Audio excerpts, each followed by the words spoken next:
xuska maalinta shuhaadada SNM ee 17 Oktoobar ayaa waxaa maanta laga xusay magaalada Berbera ee xarunta gobolka Saaxil. xuska sanad gurada 34aad ee ka soo wareeg Burco Duurey ee 1984 munaasabadan ay soo qaban qaabiyeen ururka Jimciyadda Sooyaal ee Berbera ayaa waxa ka soo qayb galay duqa degmada Berbera xogayaha fulinta ee dawladda hoose iyo mujaahidiin kamid ah ururka dhaqdhaqaaqa ee SNM. ugu horeyntii waxa halkaasi hadal ka soo jeediyay gudoomiyaha ururka Sooyaal Axmed Aw Cismaan waxaanu sheegay inay maalintaasi dagaalkaasi ay mujaahidiin badan ku geeriyoodeen oo uu kamid ahaa mujaahid Maxamed Xaashi Lixle Allah u naxariistay. wixii loo soo halgamay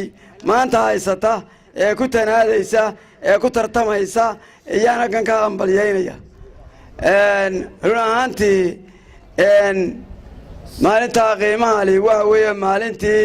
uu Lixle dhintay Burco Duurey weeye waa maalintii faqashku jabay ninkii Siyaad Barre maalintii uu burburay ee xeeladiisi fashilantay ayay ahayd. markii hore waa la biqi jiray oo dawladda Siyaad Barre waa laga biqi jiray hase yeeshee markii kaarayaasheedii iyo beebeeyadeedii la gubay halka sawirka halka aad ku arkaysaan dagaalkaas halka lagu sawiray halka inaga dambaysa sawirka ka muuqda lagu sawiray waxa weeye maalin qiimo leh bay ahayd. ruuxaantii maalinta waxa weeye waa loo jirib dhigay wixii ay Siyaad Barre haystay ee uslaa ummadda waxbaad kaga qaadi karaysa waa loo jirib dhigay. dagaalkii halka ka bilowday waxa weeyaan waxa ka dambeeyay dagaal badan oo waxa iyaguna halkaasi ka hadlay mujaahidiin xildhibaano iyo marti sharaf kale waxayna ka sheekeeyeen maalintaasi iyo ahmiyadda ballaaran ay u leedahay shacabka reer Soomaaliland. waa aragtaan Sooyaal sida ay tahay Sooyaal waxa weeye in aan kana haatan ma ahayn laakiin sanadsiibona amarka Ilaahay baa iska leh waxa weeye in qurux badnaato ay ahayd in maxay ahayd toy meesha lagu soo kimay taariikhda in noqoto baa ahayd waa aragtaan oo maxay toy waxa dhex yaala waa aragtaan taasna insha Allah bismillaahir kariim waxa weeye way helaysaa oo jaaniskeedii way helaysaa niman gurigan maxay ahayd quruxda badan leh ee wadadu dhinac walba kaga wareegto waxa leh mujaahidiinta SLM reer kaliya ma leh nimankan waxa istay Ilaahay wax siiyay ee guriga aan uga taglanay ee 24 saacadoodba eegaya guriga ay wadooyin ku wareegto waxaan leeyahay gurigan helmaysan caalamay ee lagu guuleystay ayaa ahayd Allah u naxariistay mujaahidiinta kulli batay oo u mudayahay mujaahid Lixle Ilaahay u naxariisto iyo xaamudiye mujaahidiinta dhamaatood dhimatay Allah u naxariisto. waa maalintii SNM isku raacday inay maalinta ka dhigato maalintii SNM waa maalintii Burco Duurey waa maalintii shay mujaahidka u weynaa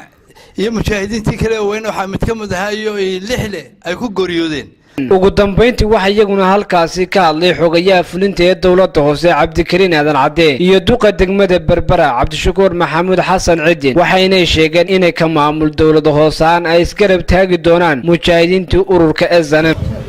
maanta waxaynu u taaganahay xuska shuhaadada SNM 17 Oktoobar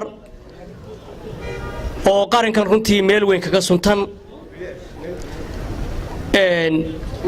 mujaahidiin waaweyn oo fara badan oo waqtiga inaga tiro badan inoo ahaa ayaa ku nafwaayay laakiin waxay kamid ahayd maalmihii qarankani guusha gaadhay bay kamid ahayd sidii mujaahidiinta halkan joogtay ee iga horeysay ee goobjooga ay ka sheekeeyeen iyo madaxdii iga horeysay dagaalkii ugu ballaadhnaa ee foolka foola ee faqsh lala galay ayuu ahaa laguna jabiyo wallahi runtii xiriir fiican baan leenahay mujaahidiinta halkan joogta iyo madaxdoodaba laakiin inta wax la qaban karaa waa wax yar iska kooban waxaanu soo ballan qaadaynaa inaanu dadaalkayga laban laabno. maalintani waxay gobol xaal u ahayd oo loo diyaar garoobayay in la helo dal xora oo laga xoreeyo rajiimkii Siyaad Barre. dadku waxay ka dhigeen wixii ay diideen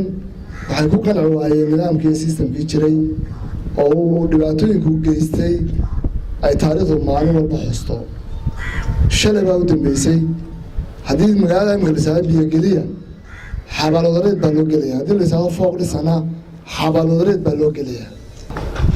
waa qoriisu dhiib qarankan cidna looga baqan maayo cid looga warwarayaa iyo cid looga baqanayaa ma jiro maanta waa taabaqaad wey wuxuu soo maray waa la wada garanayaa halka maanta ciidankeenu iyo xuduuduhu sugay waa la arkayaa inta ciidankeena booliiska waa la garanayaa siduu u dhisan yahay daaf ilaa daaf Soomaaliland waa la ogyahay waxaan ku soo ururinayaa inaan mujaahidiinta u sheegaynaa